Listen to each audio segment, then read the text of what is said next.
en el vibrante corazón de Polanco, Ciudad de México, el restaurante La Parrilla rebosaba de vida esa noche de viernes. El aroma a carne asada y el tintineo de copas llenaban el aire mientras Luis, de 34 años, ingeniero de seguridad en una farmacéutica, ultimaba los detalles para la celebración del cumpleaños de su esposa, Carla, de 30 años. Había reservado una mesa con un mes de anticipación, asegurándose de que fuera la favorita de Carla, junto a la ventana con vista a la calle. También coordinó con sus amigas, Sofía, Valeria y Julia, para que todas estuvieran presentes. Luis, con su habitual atención al detalle, pidió una botella de Malbec argentino, el vino predilecto de Carla, un gesto que esperaba la haría sonreír. La velada comenzó sin contratiempos. Las amigas charlaban animadamente sobre sus trabajos y viajes recientes, y Luis disfrutaba escucharlas, contribuyendo con alguna broma que hacía reír a todas. Su esfuerzo por hacer de esa noche algo especial era evidente. Quería que Carla recordara este cumpleaños como un momento perfecto. Después de 4 años de matrimonio, seguía buscando formas de demostrarle cuánto le importaba. El ambiente cambió durante el postre. Sofía, con un tenedor en la mano, mencionó su reciente ascenso a directora de ventas regionales. El salario es increíble y encima me dieron un auto de la empresa, dijo con entusiasmo. Valeria, siempre directa, intervino. ¡Qué envidia! Carla, ¿no dijiste que Luis también había conseguido un ascenso? Los ojos de Carla se entrecerraron por un instante, una señal que Luis no supo interpretar en el momento. «Oh, eso», respondió ella con un gesto despectivo. «Es solo un título más pomposo para el mismo trabajo de siempre. Revisa muestras en un laboratorio, nada del otro mundo». Las palabras cayeron como un balde de agua fría. Luis había compartido con orgullo su nuevo puesto como supervisor senior de control de calidad, un rol que incluía un aumento del 15% y la responsabilidad de liderar un equipo que garantizaba la seguridad de medicamentos esenciales. Había pensado que Carla estaba genuinamente interesada cuando le explicó cómo su trabajo impactaba la vida de miles de pacientes. Ahora, su tono burlón revelaba lo contrario. Es decir, está todo el día mirando por un microscopio, buscando defectos en pastillas como si fuera un héroe, continuó Carla, animada por la atención de Sofía y Valeria. Es tierno, supongo, pero no exactamente ambicioso. Sofía rió. Valeria asintió con entusiasmo, pero Julia bajó la mirada, claramente incómoda. Luis, sosteniendo su taza de café, sintió una punzada en el pecho. No era solo el comentario, era la facilidad con la que Carla reducía su carrera, algo que él valoraba profundamente, a una anécdota para divertir a sus amigas. Carla no se detuvo. A veces pienso que me casé con alguien con sueños más grandes.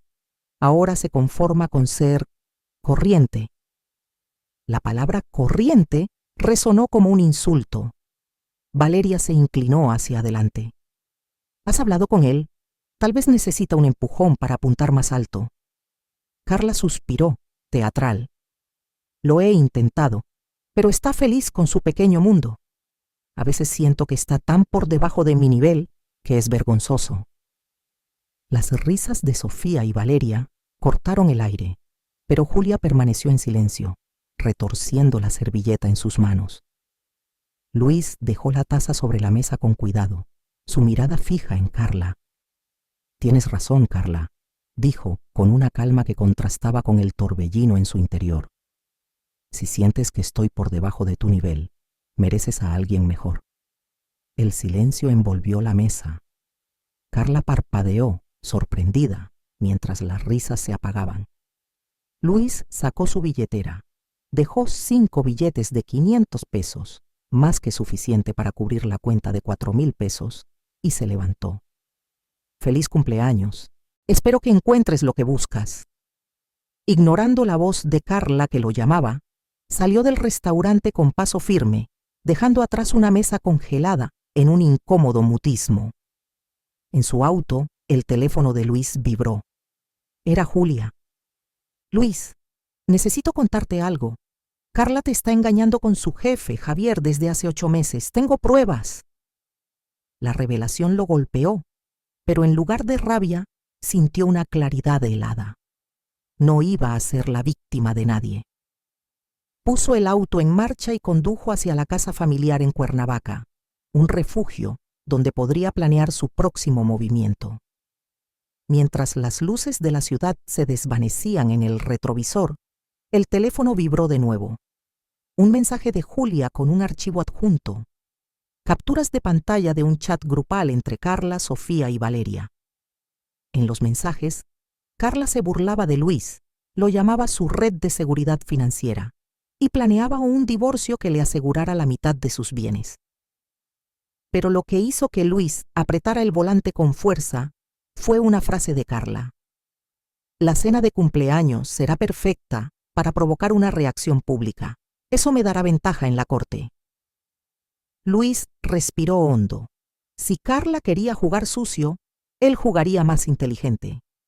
Marcó el número de Miguel, su amigo abogado, en Ciudad de México. Necesito verte mañana. Es urgente. La partida apenas comenzaba. La casa en Cuernavaca, rodeada de pinos y silencio, era el lugar perfecto para que Luis ordenara sus pensamientos. Sentado en el porche con un café en la mano, revisaba las capturas de pantalla enviadas por Julia en su teléfono. Los mensajes de Carla en el chat grupal con Sofía y Valeria eran un golpe tras otro. Luis cree que estoy en conferencias de trabajo, pero estoy con Javier en Tulum este fin de semana, escribió Carla hace un mes. Otro mensaje, más reciente, revelaba su plan. Necesito que Luis parezca controlador para el divorcio. Si lo provoco lo suficiente, explotará y tendré testigos. Luis sintió una mezcla de incredulidad y determinación. No solo lo estaba traicionando, sino que planeaba destruirlo financieramente. Entre los mensajes, encontró algo aún más alarmante. Carla había transferido $10,000 de su cuenta conjunta a una cuenta personal a su nombre. Cada transacción, cuidadosamente espaciada para no levantar sospechas, se remontaba a los últimos 4 meses. Era un robo meticuloso, ejecutado mientras dormía a su lado. El teléfono vibró nuevamente. Julia había enviado un nuevo archivo, un video de una cámara de seguridad en la entrada de la casa de Luis en Ciudad de México. Mostraba el BMW de Javier estacionado en la entrada, siempre en horarios en que Luis estaba en la farmacéutica. Las fechas coincidían con días en que Carla decía estar trabajando tarde. La última grabación, de apenas una semana atrás, mostraba a Javier saliendo de la casa con una maleta pequeña, como si hubiera pasado la noche. Luis apretó los dientes. Esto no era un error impulsivo, era una traición calculada. Decidido a actuar, llamó a Miguel, su amigo abogado desde la universidad, quien había manejado casos de divorcio en Ciudad de México. «Esto es guerra, Luis», dijo Miguel, tras escuchar el relato y revisar los mensajes. «Carla no solo te engaña, está construyendo un caso legal para pintarte como el villano. Necesitamos movernos rápido». Acordaron reunirse al día siguiente en la oficina de Miguel, un espacio funcional en el centro de la ciudad, donde comenzarían a trazar una estrategia. Luis pasó la mañana siguiente revisando sus finanzas. En el banco, confirmó que Carla había abierto una cuenta secreta a su nombre usando fondos conjuntos. Las transferencias, aunque pequeñas, sumaban una cantidad significativa. También encontró recibos en el auto de Carla, escondidos en la guantera. Cenas románticas en restaurantes de lujo en Polanco, pagadas con una tarjeta de crédito que Luis desconocía. Cada descubrimiento era una pieza más del rompecabezas de su doble vida. En la reunión con Miguel, la estrategia tomó forma. Primero recopilamos todo: mensajes, videos, estados de cuenta. Segundo, obtenemos pruebas legales del affair. Tercero, presentamos la demanda por adulterio y malversación antes de que Carla pueda ejecutar su plan, explicó Miguel tomando notas. Sugirió grabar una conversación con Carla, aprovechando que en México solo se necesita el consentimiento de una parte para grabar legalmente. Si confiesa algo, será tu arma más fuerte. Esa noche, Luis regresó a su casa en Ciudad de México. Carla llegó pasadas las 10 de la noche, asumiendo que él estaría dormido. «Tenemos que hablar de lo que pasó en la parrilla», dijo Luis, manteniendo la voz firme mientras su teléfono, escondido en el bolsillo de su camisa, grababa. Carla suspiró, como si él estuviera exagerando. «Solo estaba desahogándome con mis amigas. Todas se quejan de sus esposos a veces. Estás siendo demasiado sensible». «¿Entonces es normal burlarte de mi trabajo y decir que estoy por debajo de tu nivel delante de todos?», respondió Luis, manteniendo la calma. Carla vaciló, pero insistió. «No lo dije en serio. Sabes que te quiero, pero a veces siento que queremos cosas diferentes. Yo tengo metas, ambiciones». Su tono era condescendiente, como si la satisfacción de Luis con su trabajo fuera un defecto. Luis fue al grano.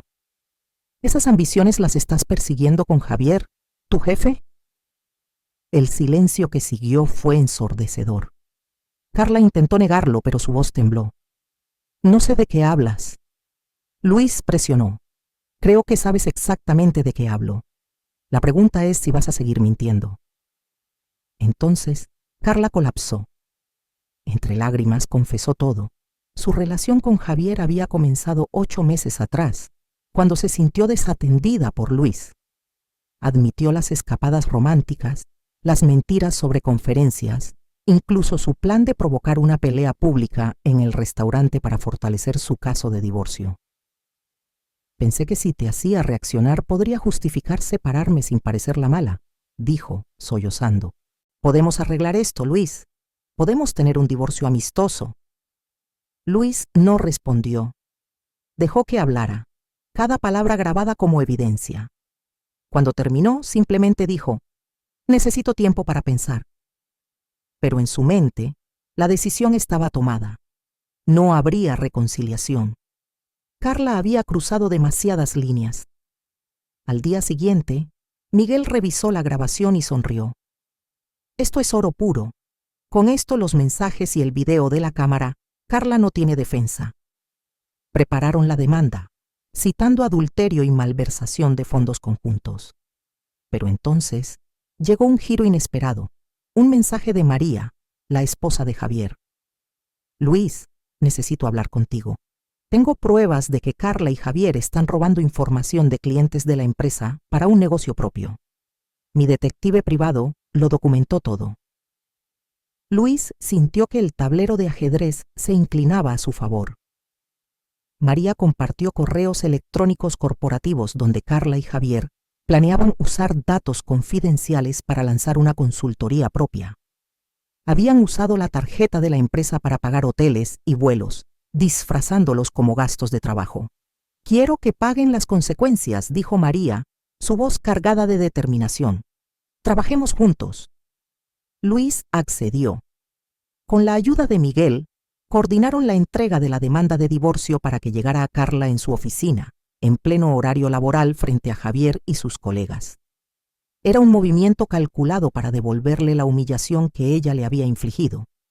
Mientras tanto, María filtró anónimamente las pruebas de la malversación a la empresa de Carla, desencadenando una investigación interna que pondría a ambos amantes en la mira. Cuando Luis colgó el teléfono con María, supo que el juego había cambiado. Carla pensó que podía manipularlo, pero ahora él tenía el control. La batalla apenas comenzaba, y Luis estaba listo para ganar. La oficina de Miguel en el centro de Ciudad de México vibraba con la energía de una estrategia en marcha. Luis, sentado frente al escritorio de su amigo abogado, revisaba una carpeta llena de pruebas, mensajes de texto, grabaciones, recibos y el video de la cámara de seguridad que mostraba a Javier entrando y saliendo de su casa. Pero la pieza clave llegó con la colaboración de María, la esposa de Javier. Su detective privado había recopilado un expediente explosivo: correos electrónicos donde Carla y Javier planeaban robar datos de clientes de su empresa para iniciar una consultoría propia. Incluso habían usado la tarjeta corporativa para financiar escapadas a Cancún y Puerto Vallarta, registradas como viajes de trabajo. Esto es más que un divorcio, dijo Miguel, ajustándose los lentes mientras organizaba documentos. Con estas pruebas, Carla y Javier enfrentan consecuencias legales graves, no solo personales. La empresa no dejará pasar un robo de esta magnitud. Luis asintió, sintiendo una mezcla de alivio y resolución. Había decidido no solo proteger sus bienes, sino exponer la red de engaños que Carla había tejido durante meses. El lunes por la mañana, el plan se ejecutó con precisión quirúrgica. Un mensajero legal entregó los documentos de divorcio a Carla en su oficina, justo durante la hora del almuerzo, cuando el lugar estaba lleno de colegas. Según Julia, quien escuchó los detalles a través de un contacto en la empresa, Carla se quedó paralizada al recibir los papeles frente a Javier y su equipo. La palabra adulterio en la portada del documento resonó como un eco de la humillación que ella había infligido a Luis en la parrilla. Pero eso fue solo el comienzo. Horas después, la empresa lanzó una investigación interna tras recibir una denuncia anónima, cortesía de María, sobre el uso indebido de recursos corporativos. Los correos de Carla y Javier, enviados desde cuentas de trabajo, detallaban planes para transferir listas de clientes a una cuenta personal en la nube. También se descubrió que habían facturado más de $15,000 en gastos personales, desde cenas hasta vuelos, todo disfrazado como actividades laborales. La noticia corrió como pólvora. Carla y Javier fueron suspendidos de inmediato, pendientes de una auditoría completa. Luis, mientras tanto, seguía recopilando pruebas. Encontró un correo electrónico en la laptop compartida de casa, donde Carla había enviado a su abogado una lista de pruebas contra él. Notas manipuladas de discusiones donde lo acusaba de ser distante y controlador. Pero el audio de su confesión, donde admitía haber orquestado la pelea en el restaurante para fortalecer su caso, desmantelaba esas mentiras. Cada movimiento de Carla parecía deshacerse ante la evidencia que Luis y María acumulaban. Entonces llegó un giro inesperado. Sofía, una de las amigas de Carla que había reído durante la cena de cumpleaños, contactó a Luis por teléfono. «No puedo seguir callando», dijo, su voz temblorosa. «Carla nos manipuló a todas. Hace 2 meses nos invitó a una cena en tu casa mientras estabas trabajando. Nos grabó hablando de problemas matrimoniales, guiándonos para que dijéramos cosas que ella pudiera usar contra ti en el divorcio». Sofía envió a Luis un archivo de audio que había encontrado en el teléfono de Carla, olvidado en una mesa después de una reunión. En él, Carla dirigía la conversación, preguntando cosas como: ¿no creen que un esposo que siempre está trabajando descuida su matrimonio? Las respuestas de Sofía y Valeria, aunque inocentes en el momento, fueron editadas para sonar como críticas directas a Luis. «Me siento usada», confesó Sofía. «Pensé que éramos amigas, pero ella solo quería nuestras voces para su plan». La revelación golpeó a Luis, no por la traición de Carla, eso ya no lo sorprendía, sino por la profundidad de su manipulación. Había convertido a sus propias amigas en peones sin que lo supieran. María, por su parte, intensificó la presión. Su detective proporcionó registros de transacciones bancarias que mostraban a Javier transfiriendo dinero de la empresa a una cuenta conjunta con Carla, destinada a financiar su futura consultoría. «Esto es fraude corporativo», explicó Miguel durante una llamada con Luis y María. «Si la empresa decide presentar cargos, podrían enfrentar tiempo en prisión». María, decidida a proteger a sus 2 hijos y su propia reputación, estaba dispuesta a ir hasta el final. «Javier pensó que podía jugar con nosotras 2», dijo. Se equivocó. Esa misma semana Carla intentó contactar a Luis. Llegó a casa una noche, nerviosa, con el maquillaje corrido y las manos temblando. «Luis, esto se está saliendo de control», dijo, evitando mirarlo a los ojos. «La empresa me está investigando y creo que alguien está tratando de sabotearme por nuestro divorcio. Podemos resolver esto como adultos, ¿no? Luis, con el teléfono grabando de nuevo, respondió con frialdad. ¿Como adultos? ¿Como cuando planeaste humillarme en público y robaste nuestro dinero? Carla no tuvo respuesta. Solo salió de la casa, dejando tras de sí un rastro de pánico. El viernes, Julia llamó con una actualización. Carla está desesperada. Javier la está evitando desde que empezó la investigación. En el chat grupal no para de decir que tú eres el vengativo, que la estás destruyendo. Pero incluso sus amigas comenzaban a darle la espalda.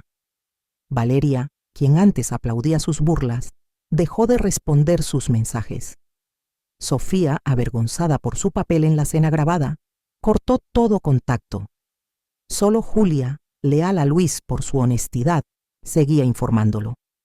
Luis sabía que la batalla estaba lejos de terminar, pero por primera vez sintió que tenía el control. Con las pruebas apilándose y la empresa cerrando el cerco sobre Carla y Javier, el tablero estaba inclinado a su favor. La siguiente jugada sería en la corte, y Luis estaba preparado para ganar. La sala del tribunal en Ciudad de México era un hervidero de tensión cuando comenzó la audiencia de divorcio. Luis, sentado junto a Miguel, su abogado, observaba cómo el equipo legal de Carla intentaba defender lo indefendible. Los documentos presentados por Luis eran implacables. Capturas de pantalla de mensajes donde Carla planeaba manipularlo, la grabación de su confesión admitiendo el affair con Javier y el uso de fondos conjuntos, y el video de seguridad mostrando las visitas de Javier a su casa. Cada pieza de evidencia desmantelaba la narrativa de Carla, quien había intentado pintarlo como un esposo controlador para justificar su demanda de la mitad de los bienes. El abogado de Carla argumentó que ella merecía una parte equitativa de la casa en Cuernavaca y los ahorros de Luis por sus contribuciones al matrimonio.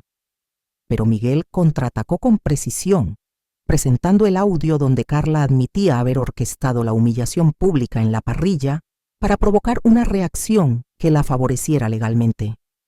El juez, visiblemente molesto por las tácticas de Carla, interrumpió al abogado contrario. Estas grabaciones contradicen directamente sus afirmaciones. No estamos aquí para perder el tiempo con historias inventadas. La investigación corporativa contra Carla y Javier añadió más peso al caso. La empresa, tras descubrir que ambos habían usado recursos corporativos para financiar sus escapadas y planeaban robar datos de clientes, presentó cargos por fraude y robo. Los registros bancarios obtenidos legalmente por María, la esposa de Javier, mostraban transferencias de $15,000 desde la tarjeta de la empresa a gastos personales, incluyendo un viaje a Los Cabos disfrazado como reunión de clientes. La empresa despidió a ambos y los demandó, poniendo a Carla y Javier en la mira de un proceso penal que podría llevarlos a prisión. Un nuevo golpe llegó desde un ángulo inesperado. La madre de Carla, Elena, contactó a Luis para ofrecer su apoyo. «No puedo justificar lo que mi hija te hizo», dijo por teléfono, su voz cargada de tristeza. «Hace meses me pidió usar nuestra cabaña en Valle de Bravo para reconectar contigo, pero ahora sé que la usó para encontrarse con Javier». Elena reveló que Carla había mentido incluso a su familia, haciendo creer que trabajaba en salvar su matrimonio mientras planeaba su salida. Prometió testificar sobre el carácter manipulador de su hija si era necesario. La evidencia siguió acumulándose.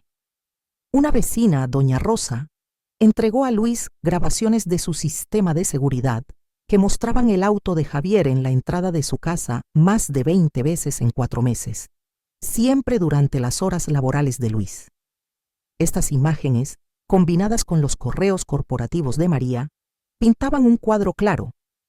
Carla y Javier no solo tenían un affair, sino que operaban como socios en un esquema para beneficiarse a costa de sus respectivos cónyuges y su empleador. En un intento desesperado por salvarse, Carla envió un correo a Luis esa semana, suplicando una reunión para arreglar las cosas. «Esto se ha salido de control, Luis. La empresa me despidió y Javier no contesta mis llamadas. Podemos negociar el divorcio sin tanto drama. Luis no respondió. En cambio, reenvió el correo a Miguel, quien lo añadió al expediente como prueba de su intento de manipulación, incluso después de ser descubierta. Julia, mientras tanto, mantuvo a Luis informado sobre el colapso social de Carla. Perdió a sus amigas, dijo durante una llamada. Valeria la bloqueó después de enterarse de la grabación secreta en la cena. Sofía se siente traicionada por haber sido usada en su plan contra ti.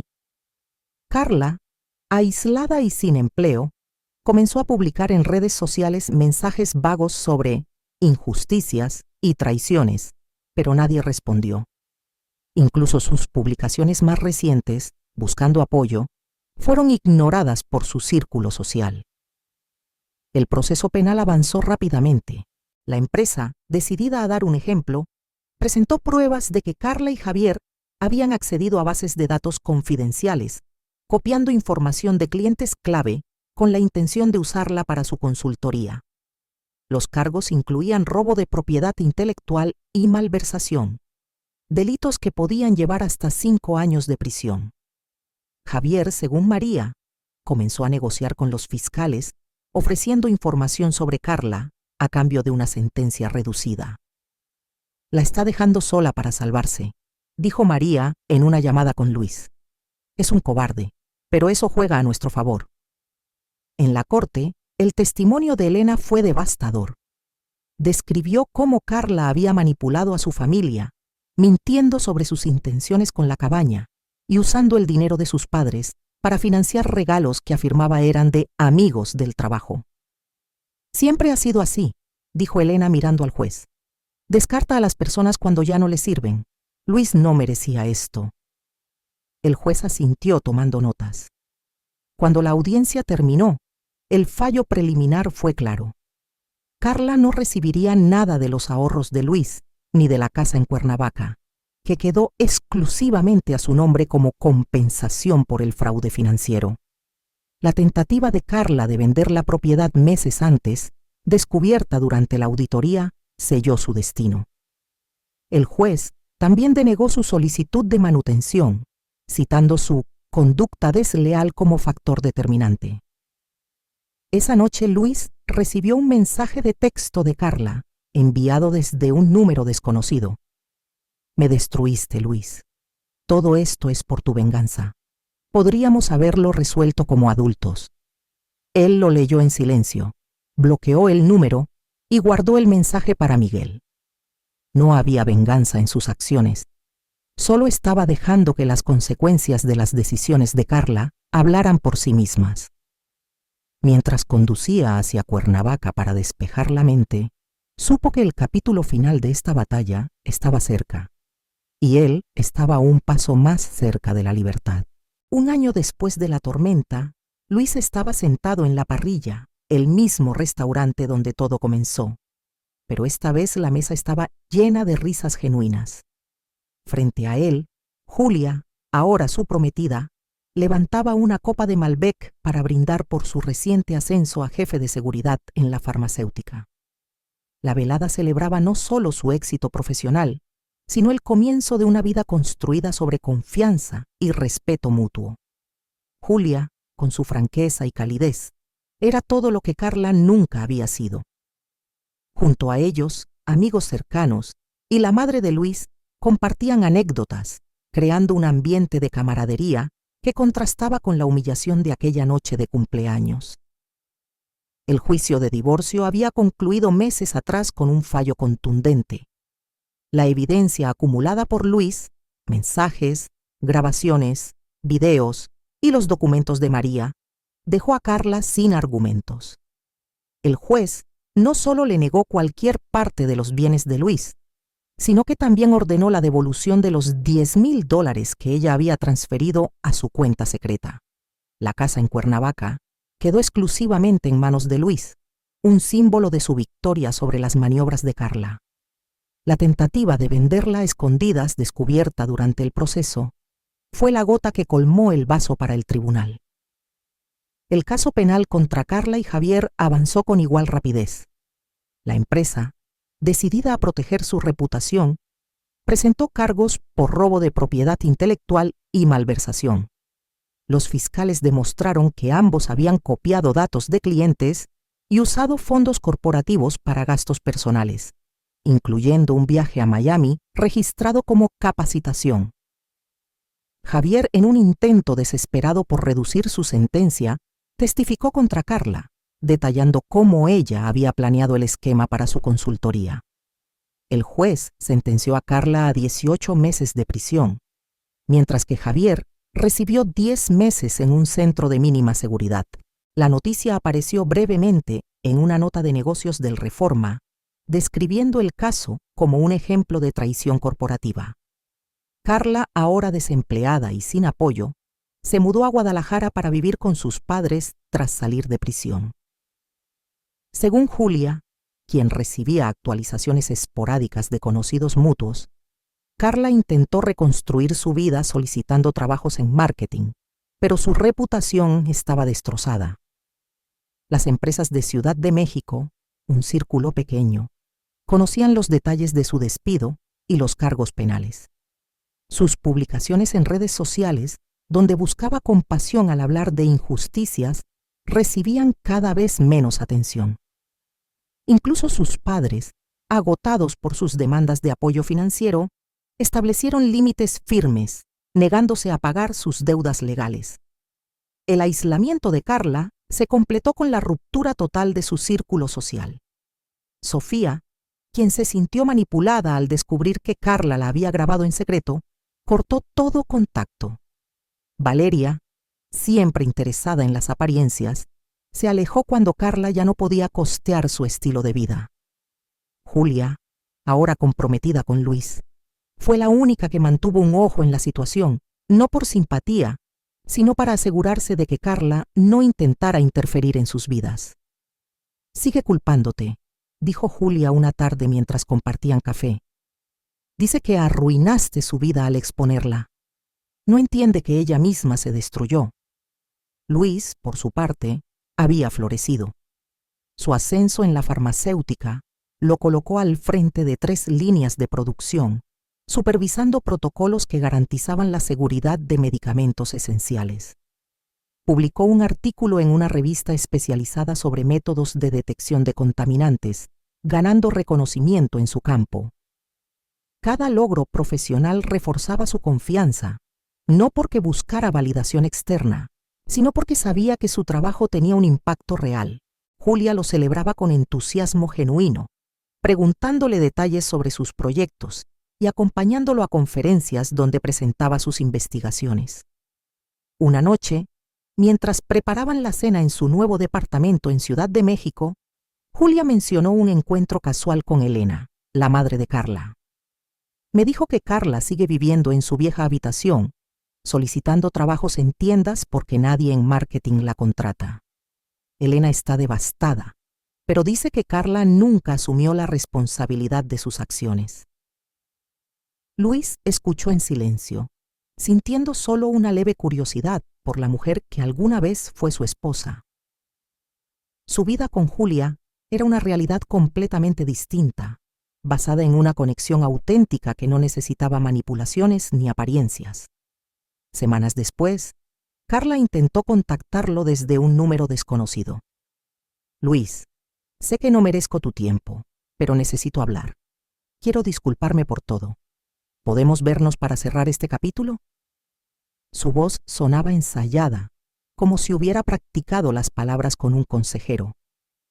Luis puso el teléfono en altavoz para que Julia escuchara, un gesto de transparencia impensable en su matrimonio con Carla. «No necesito cerrar nada», respondió con calma. «Encontré mi paz cuando dejé de intentar arreglar lo que tú rompiste. Te deseo lo mejor, pero no formas parte de mi vida». Colgó y bloqueó el número. Julia lo miró con orgullo. Eso fue perfecto, firme, pero sin rencor. Luis sonrió, sintiendo una libertad que no había conocido en años. La traición de Carla, aunque dolorosa, lo había llevado a este momento, una vida con alguien que lo valoraba por quien era, no por lo que podía ofrecer. Mientras brindaban en la parrilla esa noche, Luis supo que el pasado ya no tenía poder sobre él. Había ganado, no por venganza, sino por elegir la verdad y construir algo mejor.